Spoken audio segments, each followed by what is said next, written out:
চিৰাং জিলাৰ ভূটান সীমান্তলৈ চাপাগুৰিৰ পৰা আমি অসমমালা আঁচনিৰ অধীনত 250 কোটি টকাৰ এক দীঘলীয়া পথ নিৰ্মাণৰ আজি আমি শুভ উদ্বোধন কৰিলোঁ।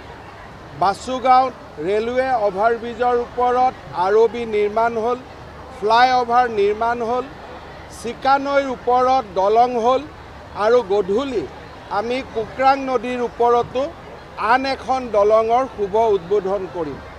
কাজলগাঁৱত জিলা ষ্টেডিয়ামৰো আজি আধাৰশিলা স্থাপন হ'ল আৰু জল জীৱন মিছন আঁচনিৰ অধীনত দুটা খুব ডাঙৰ মাল্টি ভিলেজ স্কিমৰো আজি শুভাৰম্ভ হ'ল। চিৰাং জিলাৰ বিকাশ আৰু প্ৰগতিৰ দিশত আজি এটা গুৰুত্বপূৰ্ণ দিন। মই চিৰাং জিলাৰ ৰাইজক ধন্যবাদ আৰু অভিনন্দন জ্ঞাপন কৰিছোঁ। মই টুইটত মোৰ কথাটো লিখিছোঁৱে, I have seen the CWC resolution. CWC Congress Working Committee is complete silent on the barbaric attack launched by Hamas on the innocent civilian of Israel. CWC or Congress Working Committee did not condemn Hamas. They rather try to divert the attention towards a Palestinian state. India is a sufferer of terrorism. India has suffered a lot for terrorism. So Congress party should have outrightly condemned the terrorist adventure or terrorist activities of Hamas.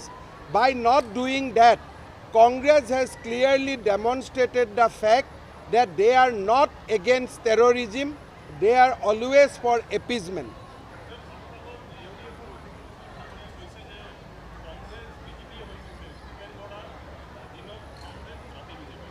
So, অসমত বৰ্তমান যিমানবিলাক আমাৰ চৰকাৰে কাম কৰি আছে, কোনো political পাৰ্টিয়ে জীয়াই থাকিব নোৱাৰে। অৰুণোদয় ধুমুহাত, মাইক্ৰ' ফাইনেন্সৰ ধুমুহাত, চাকৰিৰ ধুমুহাত বাকী কোনো পাৰ্টি নাথাকে, অকল বিজেপি অসমত থাকিব, UPPL আৰু AGP থাকিব।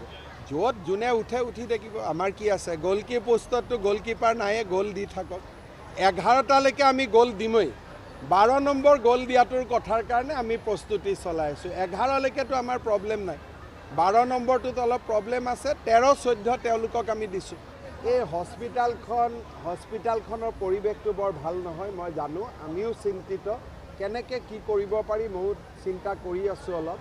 বহুত হস্পিটাল মানে বহুত ভাল ইকুইপমেণ্ট আছে, ইয়াৰ ভাল ব্যৱহাৰ নাই, মই চাই লওঁ এবাৰ।